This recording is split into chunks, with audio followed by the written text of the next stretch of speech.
confiança que a pessoa vai ter porque você está sendo de fato atento e preocupado com algo que ela deve melhorar.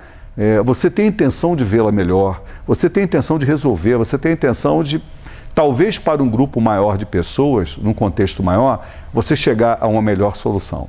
Então, a forma como nós dizemos, o comentário, tem técnicas para isso, são técnicas muito mais de você saber escolher as palavras, a sequência de abordagem ao assunto.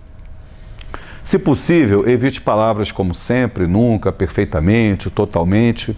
Não tem como você não usar, porque isso às vezes vem como reforço. Então, por exemplo, você vai chamar a atenção de alguém, vai conversar e diz assim: fulano, você sempre chega atrasado. A pessoa vai ficar chateada porque ela já está sendo alvo de uma crítica.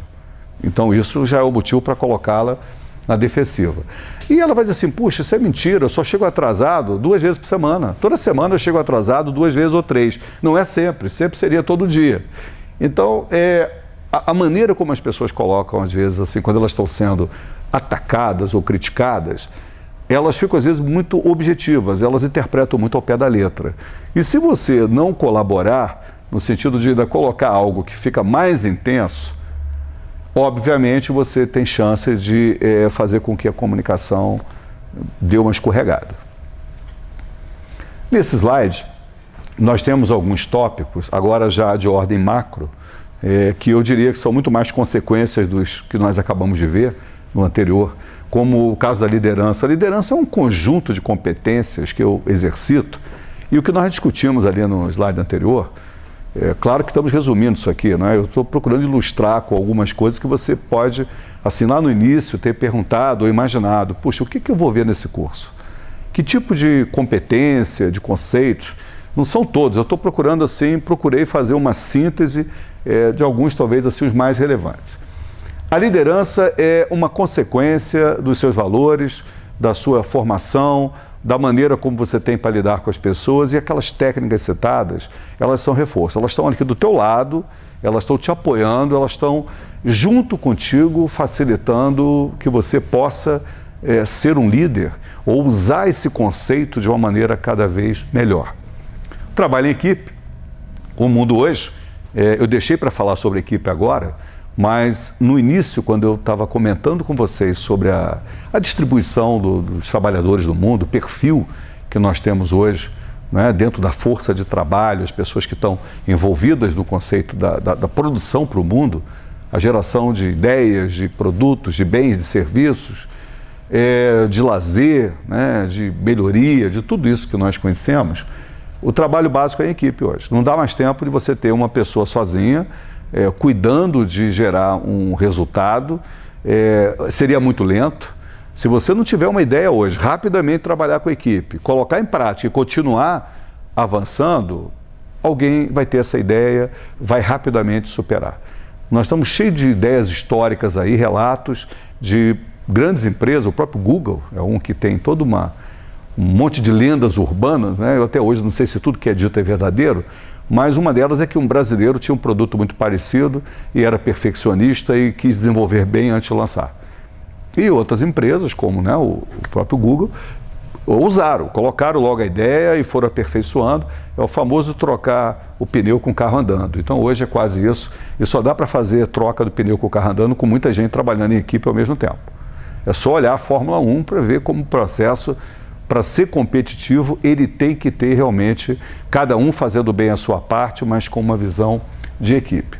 O empowerment é um conceito associado a você dar o poder às pessoas para aquilo que elas têm condições de fazer. Então, muitas vezes eu não dou a autonomia necessária para uma pessoa fazer o seu trabalho, ela foi treinada, ela foi evoluindo e eu continuo, às vezes, tutelando essa pessoa, não dando espaço devido e não permitindo que ela possa crescer mais. Isso é muito importante, a gente está preparado para isso, porque o nosso trabalho hoje é o trabalho de multiplicar as competências das pessoas, individualmente e coletivamente, fazer essa sinergia. E aí vem a delegação, que é o conceito seguinte: a delegação não é mais no sentido de olhar uma capacidade de trabalho, mas uma responsabilidade em função dos processos que a organização tem, que a vida tem, que eu passo para essa pessoa ou para um grupo a responsabilidade por cuidar de certas coisas. Então, essa sistematização dessa passagem de bastão, ela é muito importante, porque às vezes as pessoas, no súbito momento, por alguma razão, elas pegam e largam aquilo, entregam na mão de alguém, elas estão se livrando, né? Você larga na mão da pessoa. Então, delegar é uma coisa, delargar ou delargação, uma palavra esquisita, né? É bem diferente. Então, temos que estar atentos, porque isso é um processo que tem que ser acompanhado, passado de forma adequada. O feedback, todos nós na vida temos que, de alguma maneira, em muitos momentos, dar o retorno, uma opinião, né? Chamar a atenção de alguém para a situação, empresa mais ainda, porque tem um aspecto competitivo envolvido. Então, todo gestor tem que aprender a dar um bom feedback. Não só o feedback no sentido do elogio, mas o feedback no sentido da correção de posturas ou formas de agir que não estão adequadas. A negociação faz parte da vida, e num mundo com pessoas cada vez melhor preparadas, mais independentes, com maior empowerment, com a necessidade de todo mundo estar agindo rápido, trabalhando em equipe, errando menos, mas ao mesmo tempo entendendo que o erro é inevitável no mundo nesse ritmo. Vamos estar negociando o tempo todo, não só negociando, mas também lidando com conflitos, resolvendo conflitos. Então tem a negociação no sentido de acordo, no sentido de clarificação, separação de papéis e a questão também comercial, a questão econômica, e tem a negociação envolvida com resolver conflitos, chegar a acordos.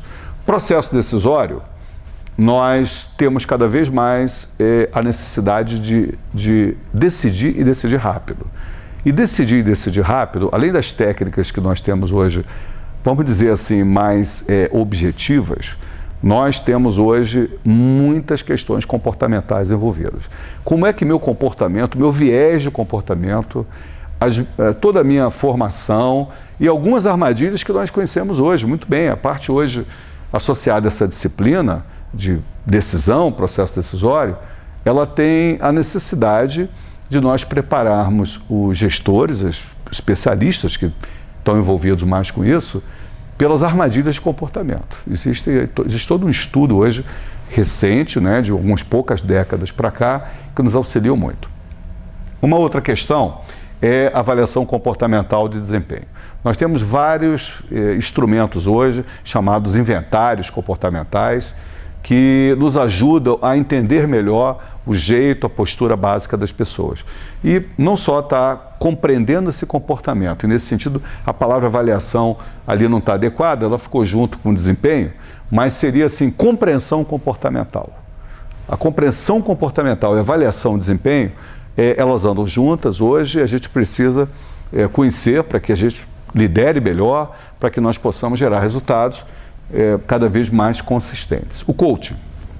O líder hoje é alguém que, além de estar conduzindo, acompanhando, e aí a gente tem toda uma sequência, né? O líder, o gerente, até o chefe, que é aquela pessoa que manda realmente, em alguns momentos tem que ser chefe.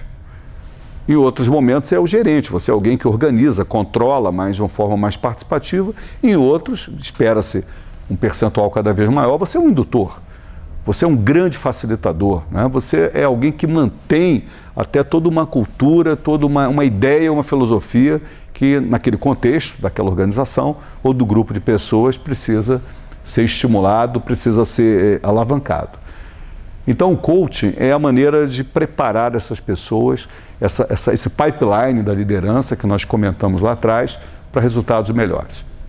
Criatividade e inovação, acho que não precisa nem falar, né? Isso aí é um mantra hoje.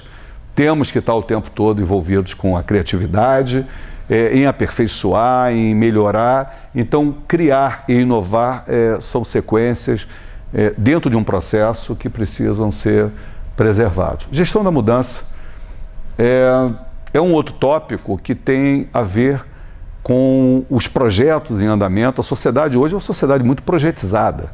Cada vez mais nós temos um número enorme de pessoas se dedicando à realização de projetos, ou porque você está diretamente envolvido ou você está dando apoio. Então, muitos desses projetos eles vão gerar uma mudança social, uma mudança profissional, às vezes uma competência que eu não tenho. Então, há todo um estudo hoje, uma sistematização de técnicas pelo lado aí mais comportamental, principalmente comportamental, que tem a ver com o conceito de gestão da mudança. Esses são alguns tópicos que nós podemos citar. Eu procurei me limitar, fiz um slide para colocar algumas ferramentas assim técnicas, ideias, e esse segundo, muito mais uma visão de resultado, uma visão de práticas que eu deveria ter como resultado a ser atingido para que os gestores possam, pelo lado comportamental, pelo lado humano, terem um preparo maior para que cumpram seus objetivos profissionais, né, e o seu relacionamento com todas as partes envolvidas. Finalizando, temos aqui um slide resumindo as disciplinas, com uma lista das disciplinas que nós temos no curso. Elas não são necessariamente na ordem que estão aí, no sentido da realização. A primeira que está, Teorias Comportamentais, Competências Emocionais e Motivação, é uma disciplina para compreensão do comportamento humano. A ideia é essa. Poderíamos resumir essa disciplina assim, olha, compreenda melhor o comportamento humano. Então, a gente discute ali por 3 eixos que eu procurei enfatizar, quer dizer, teorias de comportamento que hoje são aceitas, a motivação em si, o que tem por trás desse processo e a questão das chamadas competências emocionais. A comunicação interpessoal, liderança e poder, colocamos comunicação junto com liderança e poder, porque existem esses 2 aspectos, né, no dia a dia organizacional, a prática da liderança e a prática do poder. Como é que o poder flui, como é que ele está dentro de tudo isso, como é que ele participa. E a comunicação interpessoal, quer dizer, a comunicação entre pessoas, não é aquela comunicação via, né, mídias, mas é a do relacionamento, é um grande instrumento do líder, da prática do líder. E também da prática do poder em muitas situações. Então, estão associados porque há uma interdependência grande. Assertividade, feedback, solução de conflitos. A assertividade é um conceito fundamental, é o equilíbrio entre você ser passivo e ser ativo. Entre você ser uma pessoa que aceita tudo e uma pessoa que tenta mandar em tudo, definir tudo. Então, há todo um conjunto de ideias importantes para que você seja cada vez mais assertivo. Diga o que é necessário, de uma forma educada, de uma forma pertinente. E isso é muito útil quando a gente pratica o feedback, quando eu preciso dar um retorno para as pessoas e também quando eu vou lidar com conflitos que estão instalados ou conflitos potenciais. Delegação, empowerment e equipe. Esses temas ficaram juntos. A delegação eu já comentei, como o empowerment também. A delegação tem a ver com passar atribuições para grupos de pessoas ou para uma pessoa, uma responsabilidade formal de um processo, de uma responsabilidade específica. O empowerment tem muito mais a ver com a maneira como eu me relaciono, a maneira como eu dou o poder e a autonomia às pessoas em relação à sua maturidade crescente. Claro que há uma associação muito grande entre empowerment e delegação. Por isso que eles estão juntos ali para facilitar a interpretação. E isso está muito ligado ao trabalho em equipe. Como também liderança está associado ao trabalho em equipe. Mas ficou nessa disciplina e o que importa é o conjunto. Nosso objetivo é que ao final, né, você passando por essas disciplinas, pelos trabalhos, pelo trabalho de conclusão de curso, que é uma necessidade dentro do nosso programa, você tenha uma sinergia de tudo isso e gere para você um resultado para o seu desenvolvimento. Apresentações em público e condução de reuniões. É muito difícil imaginar um gestor hoje de alto nível que não tem a capacidade de estar apresentando suas ideias, defendendo suas ideias, ouvindo as opiniões, argumentando. Então, uma das grandes barreiras que as pessoas têm é se apresentar em público. É lidar com um público que está te olhando, está te avaliando, né? Você está se expondo. E a condução de reuniões é uma variante dessa exposição. É em nível menor, é uma discussão, é uma apresentação com um nível de participação em geral maior das pessoas, quando a apresentação, ela, apesar de ter eventualmente, né, e usualmente interação, é muito mais a capacidade do apresentador. Filosofia e sociologia para gestores. Isso aí é uma das nossas disciplinas assim, de grande sucesso. A ideia é que os conceitos básicos de filosofia e sociologia, vários deles importantíssimos para uma questão de direcionamento, de postura sejam colocados para dentro do processo de gestão. Essa disciplina está fazendo muito sucesso no nosso curso. O professor que ministra é um professor muito especial, que consegue realmente trazer o conceito da filosofia, da ideia, das grandes ideias para o mundo do dia a dia, do gestor. Então as pessoas sentem que elas têm uma evolução, elas têm um estímulo, elas têm quase que uma visão, um vislumbre de coisas muito grandiosas que elas poderão estar perseguindo como desenvolvimento e competência como gestor. Modelagem organizacional e evolução dos modelos gerenciais é porque muitos comportamentos que nós observamos numa empresa, né, numa organização, de uma forma geral, tem a ver com o desenho dessa organização, a estrutura dela, como ela está organizada.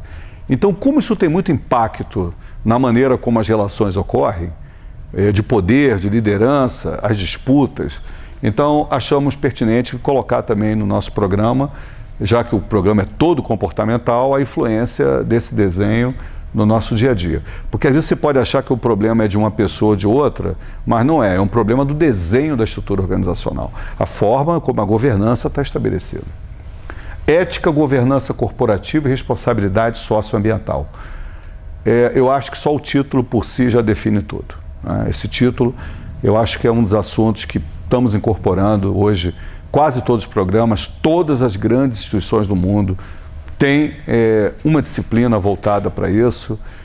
Eu acho que é muito importante até para nós todos, né? Como melhoria pessoal, como aperfeiçoamento da nossa sociedade. Não podíamos deixar de incluir essa disciplina num programa que visa o desenvolvimento humano de gestores. Programação Neurolinguística, PNL, fase 1 e 2. Como também Psicodrama Organizacional, fases 1 e 2. A ideia dessas disciplinas, começando aí por PNL, é melhorar a sua capacidade de comunicação através de alguns conceitos que são muito específicos, são muito pontuais. Na realidade, são consolidações de vários conceitos sobre comunicação, sobre motivação, comportamento, através de técnicas objetivas. A ideia dentro dessas disciplinas, que tem um intervalo de uma para outra de 4 a 6 meses, é que você possa, na primeira fase, entender melhor conceitualmente. Os professores que dão essa disciplina deixam uma tarefa, deixam uma reflexão para que na fase 2 você pratique melhor.